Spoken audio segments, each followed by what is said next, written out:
आज आपण स्पर्धा परीक्षा मार्गदर्शन या सत्रांतर्गत इंग्लिश विषयाचा वर्ड पझल्स अँड रिडल्स या घटकामधील जो दुसरा घटक आहे उपघटक रिडल्स हे बघणार आहोत. रिडल्स म्हणजे काय तर फुट प्रश्न. काय फुट प्रश्न आपण बुद्धिमत्तेमध्ये सुद्धा बघितलेत फुट प्रश्न आहे की नाही. फुट प्रश्न कसे असतात रे तर विचार करायला लावणारे. कसे असतात विचार करायला लावणारे. तुम्हाला माहिती दिलेली असते त्या माहितीवरून तुम्ही त्या माहितीचं आकलन करून त्या माहितीवरून तुम्हाला ते प्रश्न सोडवायचे असतात आहे की नाही. ज्या पद्धतीने तुम्हाला एखादी हिंट दिली जाते म्हणजे तुम्हाला काहीतरी काहीतरी माहिती दिली जाते आणि त्या माहितीच्या आधारे तो प्रश्न समजून घेऊन तुम्हाला काय केलं जातं तर तो प्रश्न उत्तर शोधायचं असतं. आता याच्यामध्ये बघा तुम्हाला कसे प्रश्न दिले जातात. पेज नंबर 135 काढा. त्याच्यामध्ये बघा प्रश्न दिलेले आहेत. Question number 1 to 5. Read the following riddle and answer दे. खालील कुटप्रश्न वाचून त्याचे उत्तर लिहा. योग्य पर्याय क्रमांक निवडून उत्तर लिहा. बघा आता इथं तुम्हाला एक शब्द कोड्यासारखं दिले. बघा काय दिलंय शब्द कोड्यासारखं. बघा I am juicy, I am the king of fruits, who am I.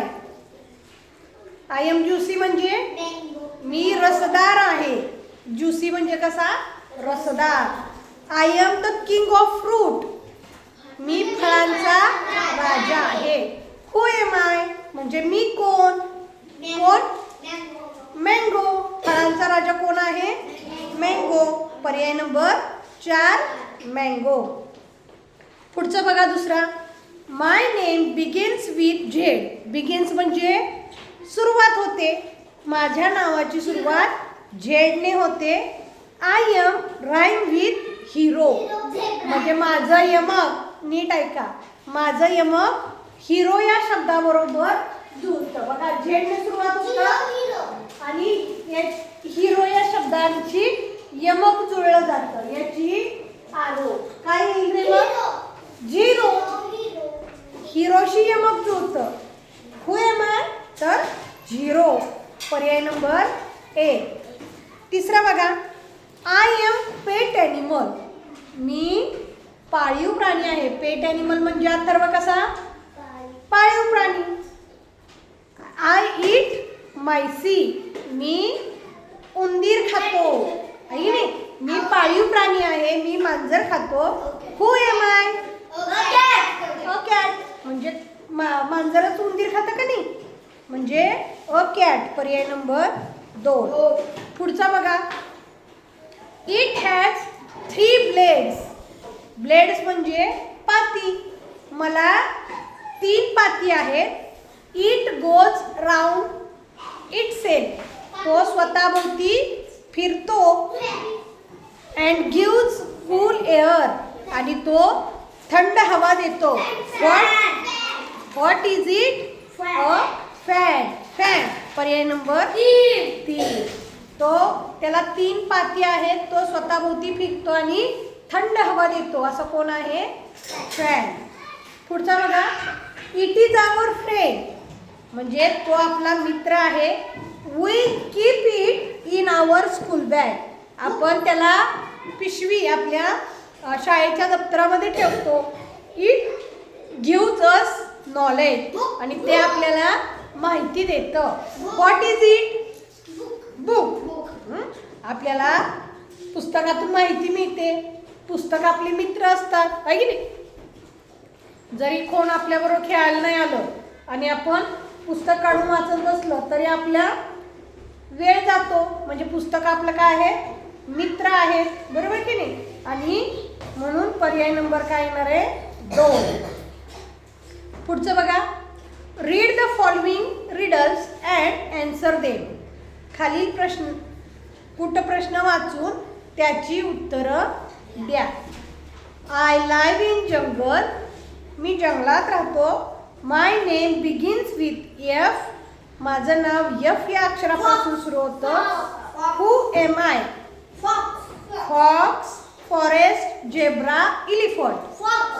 Fox पर्याय नंबर. दुसरा बघा. I always hang on the wall. मी नेहमी भिंतीवरती टांगलेला असतो. I shows you time. तिकडचा आमचं लिहिलं. आय शोज यू टाईम म्हणजे मी तुम्हाला वेळ दाखवतो. हू एम आय. मी कोण मी. क्लॉक. बघा fan, calendar, clothes, clock. Clock म्हणजे घड्याळ. तिसरा बघा. I am a vegetable. मी भाजी आहे. My taste is bitter. Am I. Bitter म्हणजे कडू. माझी चव कडू आहे. तर मी कोण. Pumpkin, cucumber, bitter gourd, carrot. कोणता.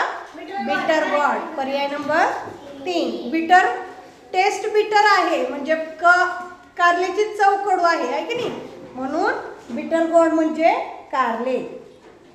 पुढे बघा. It is a star. It gives us light and keep us warm. म्हणजे तो तारा आहे. तो आपल्याला प्रकाश देतो आणि आपल्याला उबदार ठेवतो. कोण. The sun, the moon, the lamp, the fire. The sun तो तारा आहे की नाही. सूर्य हा एक तारा आहे. पाचवा बघा. I am pet animal. I protect your house. I catch thieves. Who am I. म्हणजे मी एक पाळीव प्राणी आहे. मी तुमच्या घराचं रक्षण करतो आणि मी चोरांना पकडतो. डॉग. डॉग कुत्रा. सहावा बघा. इट इज अ व्हेइकल म्हणजे ते वाहन आहे. It has 3 wheels. त्याला 3 चाकं आहेत. What is it. ते वाहन आहे त्याला 3 चाकं आहेत. बघा. A truck, a bicycle, a cart, auto rickshaw. रिक्षाला 3 चाकं असतात का नाही. म्हणून त्याला काय म्हणायचं.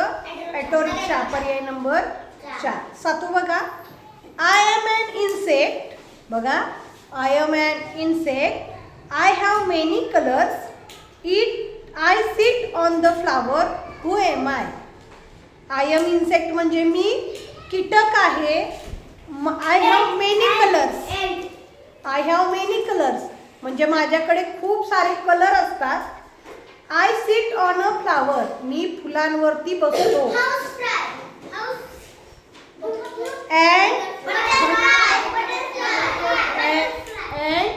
हनी bees, butterfly, house fly.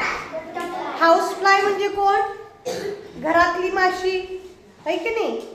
Honey bee म्हणजे मधमाशी आणि अँट म्हणजे मुंगी. मग यांच्याजवळ कलर आहेत का. पण फुलपाखराच्या पंखावरती वेगवेगळे कलर असतात. फुलपाखरू फुलावर बसतं म्हणून काय आहे पर्याय नंबर 3 बटरफ्लाय. आठवा बघा. Am I your friend. Sorry I am your friend and my friend is mouse. म्हणजे मी तुमचा मित्र आहे पण माझा मित्र उंदीर आहे. मी कोण. अ कम्प्युटर, अ टेलिव्हिजन, अ मोबाईल, अ न्यूजपेपर. कम्प्युटर आपला मित्र आहे की नाही. आपल्याला कोणतंही ज्ञान मिळवून देतो. पण त्याचा मित्र कोण आहे. माऊस. कोण आहे. माऊस. त्याच्याशिवाय कम्प्युटर चालतो का. नाही. पर्याय नंबर 1 अ कम्प्युटर. 9वा बघा. I live in a stable. I can run very fast. Am I. I am a horse. बघा. I live in a stable घोड्याच्या राहण्याच्या ठिकाणाला काय म्हणतात. इंग्लिशमध्ये काय म्हणतात. स्टेबल आहे की नाही. म्हणजे मी स्टेबलमध्ये राहतो and I can run fast मी खूप जोरात पळतो. तर कोण. हॉर्स पर्याय नंबर 3. 10वा बघा. I have a tail. Tail म्हणजे शेपटी. मला शेपटी आहे. I can fly in the sky. मी आकाशात उडतो. But I am not a bird. पण मी पक्षी नाही. मग कोण उडतो रे आकाशात? काईट. तो पक्षी नाही, आहे की नाही? पण पतंगाला शेपटी असते बघा, आहे की नाही? पर्याय नंबर 2 काईट. 11वा बघा, I am here and I am dear. मी इथे आहे आणि मी तिथे सुद्धा आहे. You can not see me. तुम्ही मला पाहू शकत नाही. You can not lie without me. आणि तुम्ही माझ्याशिवाय राहू शकत नाही. हवा, पृथ्वी दिसत नाही का रे? तो काय म्हणतोय, मी सगळीकडे आहे, तुम्ही मला पाहू शकत नाही आणि तुम्ही माझ्याशिवाय राहू शकत नाही. तर काय? हवा. एअर, पर्याय नंबर 1 एअर. पुढचा बघा, I am your relative but I am not alive. बघा, मी तुमचा नातेवाईक आहे पण मी जिवंत नाही. चिल्ड्रन्स कॉल मी ॲज मामा. लहान मुलं मला मामा म्हणतात. चांदो मामा म्हणजेच काय? The moon. कळलं? अशा पद्धतीने हे छोटी छोटी तुम्हाला कोडी दिलेली असतात आणि त्याचं उत्तर तुम्हाला शोधायचं असतं. हे रिडल्स या धड्यामध्ये आपल्याला ही कोडी सोडवायची आहेत. आता ह्याच्यामध्ये तुम्हाला नेहमीप्रमाणे शब्दपाठ पाहिजेत, वाचन पाहिजे, बरोबर की नाही? तरच तुम्हाला हे सुटणार आहे. समजलंय? कळाय जरा? ठीक आहे. उद्या येताना हा घटक सोडवून आणायचा.